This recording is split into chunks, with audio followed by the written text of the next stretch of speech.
안녕하세요. 금요사건 파일 디바제식합니다.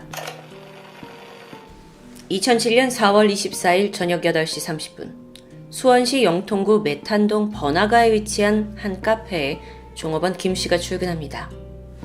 그곳은 일반적인 카페가 아니었고요. 술을 취급하면서 밤에 장사를 하는 주점이었죠. 출근한 김씨가 막 카페 문을 열었는데 그 찰나 뭔가 이상한 낌새가 느껴졌습니다. 평소와 달리 카페 안쪽 홀에 불이 환하게 켜져 있었기 때문이에요.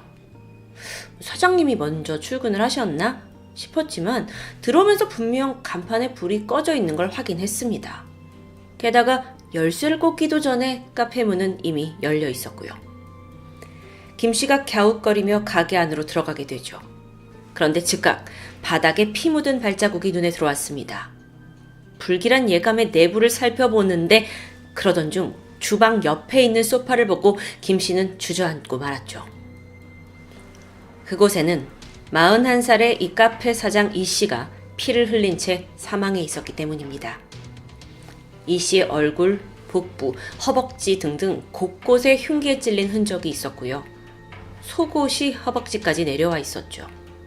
신고가 접수되었고 이후 부검을 해보니 사망 원인은 다발성 자창으로 인한 쇼크사, 성폭행의 흔적은 없었습니다. 보니까 이 씨의 혈중 알코올 농도가 0.21%, 그러니까 만취 상태를 의미했어요. 그리고 또 그걸 증명이라도 하듯 테이블에 먹다 남은 안주가 있었고 깨진 맥주병이 주위에 흩어져 있었죠. 그런데 특이하게도 맥주잔은 발견되지 않았습니다. 이걸 봤을 때 아마 범인이 자기의 흔적이 남을 것 같은 맥주잔을 가지고 간 것으로 추정돼요. 가게 안에 현금은 그대로입니다. 하지만 사장 이 씨의 가방과 휴대전화는 사라진 상태였죠. 종업원 김 씨에 따르면 이 가게는 저녁 9시쯤 문을 열고 아침 7시까지 영업을 합니다. 5만 원 정도를 내면 맥주 대여섯 병 정도 그리고 안주가 나오고요. 종업원 김 씨나 또 사장 이 씨가 손님의 말동무를 해주면서 적객을 하는 방식이었죠. 보통 김 씨가 새벽 4시까지 근무를 하고요. 이후에는 사장 이 씨가 홀로 남아서 가게를 지킨다고 합니다. 시신 발견 전날에도 김 씨는 평소처럼 새벽 4시 반쯤 퇴근을 했고 이때까지만 해도 사장 이 씨는 홀로 가게에 남아 있었죠. 그런데 시간적으로 봤을 때 김 씨가 퇴근한 직후에 이 가게에서 이상한 소리를 들었다는 목격자가 나옵니다. 그는 바로 이 카페와 벽을 맞대고 있는 옆 가게 종업원이었어요. 새벽 6시 반쯤 사장 이 씨가 큰 소리로 아씨 왜 이래? 하는 소리를 들었다고 합니다. 이때 남성의 목소리도 함께 들려왔죠. 자, 그러면 정황상 이때 이 씨와 그 카페에 남아서 말다툼을 벌인 사람이 범인일 확률이 높아 보입니다. 불행 중 다행으로 현장에 범인이 남기고 간 흔적이 있어요. 그 중 하나가 바로 주방 싱크대에 남아있는 담배꽁초였죠. 분석을 해보니까 사실 담배꽁초가 여기저기 있었는데 대부분은 사장 이 씨와 종업원 김 씨의 것이었습니다.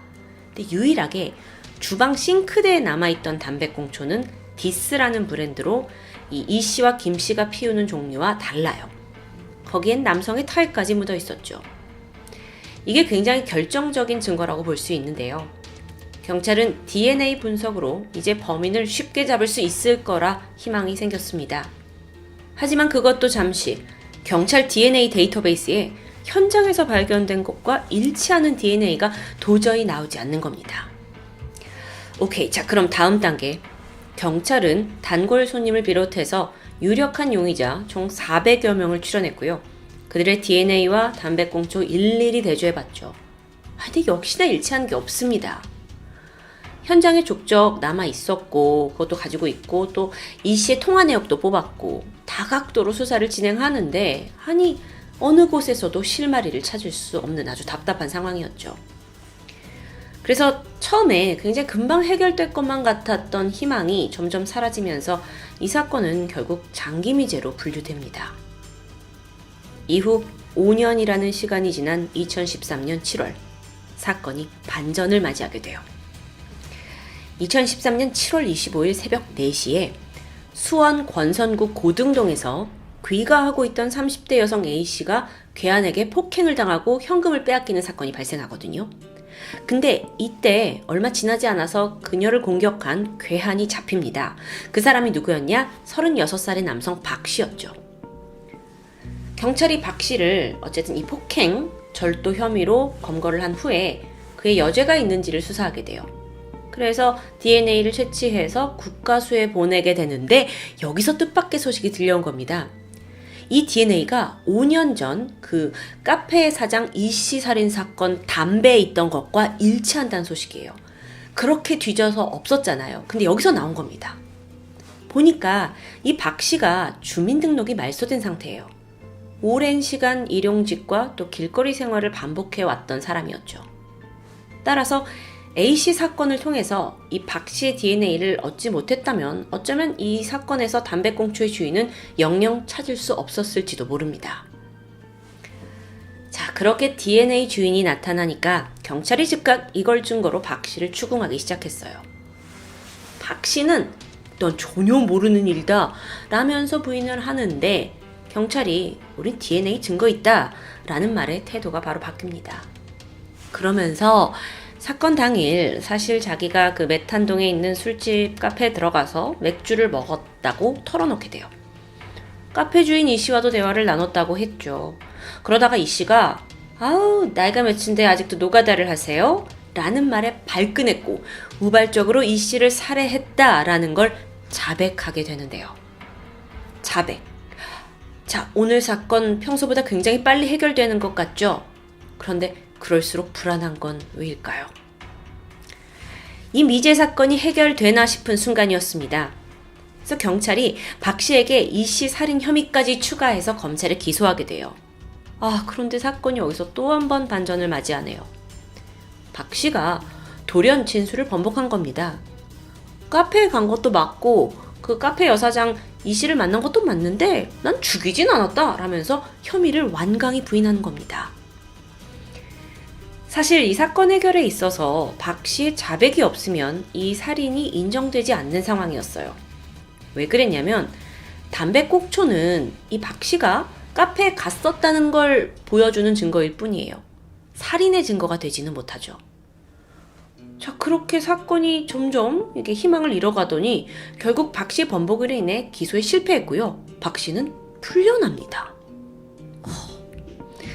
그렇게 시간이 지나고 또다시 3년 반이 흘렀어요. 반전에 반전을 거듭한 이 사건이 새로운 국면을 2016년에 맞이하게 됩니다. 2016년 말이었는데 수원지검 형사 3부의 한 검사님이 이 사건을 재검토하게 되거든요. 그런데 극적으로 그동안 놓쳐왔던 증거물 하나에 주목하게 되는데요. 그게 바로 피 묻은 두루마기 휴지였어요. 이 휴지가 원래 카페 화장실에 놓여 있던 건데 휴지 거리에 걸려 있었던 게 아니라 변기 뒤에 놓여 있었다고 해요. 그래서 손님들이 이 휴지를 사용하려면 휴지를 손에 들고 사용했겠죠. 이 두루마리 휴지 심을 조사했는데 거기서 이 씨와 박 씨의 혈흔이 동시에 검출되었다는 기록이 나타난 겁니다. 자, 혈흔이 휴지의 심에 묻어 있어요. 자, 그렇다면 이걸 가지고 피잖아요. 살인의 증거가 될 수 있겠다라고 판단했죠. 담배꽁초를 가지고는 현장에 있었다를 증명하지만 휴지는 이 씨가 이제 공격을 받고 피를 흘릴 당시에 박 씨가 그때 같이 있었다라는 걸 증명할 수 있기 때문에 살인으로 갈 수 있는 겁니다. 그래서 검찰이 자신감에 찼고요. 2016년 12월에 드디어 박 씨를 살인 혐의로 기소하게 되죠. 2017년 6월 1심에서 그는 마침내 살인이 인정되면서 징역 15년형에 15년간 전자발찌 부착형을 선고받았습니다. 그 피 묻은 두루마리 증거가 효력을 발휘했던 거예요. 그렇게 10년간 미제였던 사건이 해결되나 싶었는데 또 여기서 그대로 끝나지 않습니다. 마지막 반전이 있어요. 1심 재판이 끝나고 불과 6개월 뒤인 2018년 1월에 박 씨가 항소심을 하게 되는데 여기에서 무죄를 받고 또다시 풀려납니다. 무죄요. 아니 1심에서 징역 15년 받았잖아요. 근데 이게 어떻게 갑자기 무죄가 될 수 있었냐고요? 항소심 재판부의 입장은 이럽니다. 피 묻은 그 두루마리 휴지로는 박 씨의 살인을 확증할 수는 없다는 거예요. 그러니까 앞에서 제가 말씀드렸잖아요. 이 휴지가, 두루마리 휴지가 손님들이 손에 들고 사용해야 하는 형태로 비치가 되어 있었다고요. 심지어 이 화장실은 남녀 공용이었습니다. 따라서 이 씨와 박 씨가 둘 다 손을 조금 다쳤어요. 거기서 약간 피가 흘렀고 그걸로 인해서 둘 다 이렇게 이걸 만졌다면 혈흔은 충분히 검출되었을 수도 있다라는 점이었죠. 꼭 죽이지 않았어도 말이죠. 실제로 이 두루마리 심지에서 나온 혈흔의 양이 다소 미세했습니다. 그래서 다량의 혈흔이 아닌 이상 이게 살인의 증거는 될 수 없다고 판단된 거죠. 와. 현장에는 범인이 증거를 인멸하려고 시도한 흔적도 남아 있었어요. 그게 뭐였냐면 일부러 이 씨 시신 옆에 맥주병을 깨트려 놓았다는 점인데요. 뿐만 아니라 맥주잔도 챙겨갔었잖아요. 굉장히 치밀한 모습이에요. 항소심 재판부는 이걸 토대로 뭐라고 판결을 하냐면 범인이 그렇게 증거인멸을 생각할 정도로 철저한 성격이라면 자신의 피가 묻었을지도 모르는 휴지를 그렇게 현장에 남겨놨겠냐라는 추정입니다. 물론 무죄 추정의 원칙이기 때문에 이런 부분도 세심하게 생각해야 되는 건 맞아요. 또한 현장에서 혈흔이 묻은 범인의 족적이 발견됐다고 말씀드렸죠. 근데 이 족적이 유일하게 없는 곳이 바로 화장실이었어요. 그러니까 화장실에 이 사람이 정말 간 건지를 확인할 수 없는 거죠. 이뿐만 아니라 이 발견된 족적이 270 사이즈였습니다.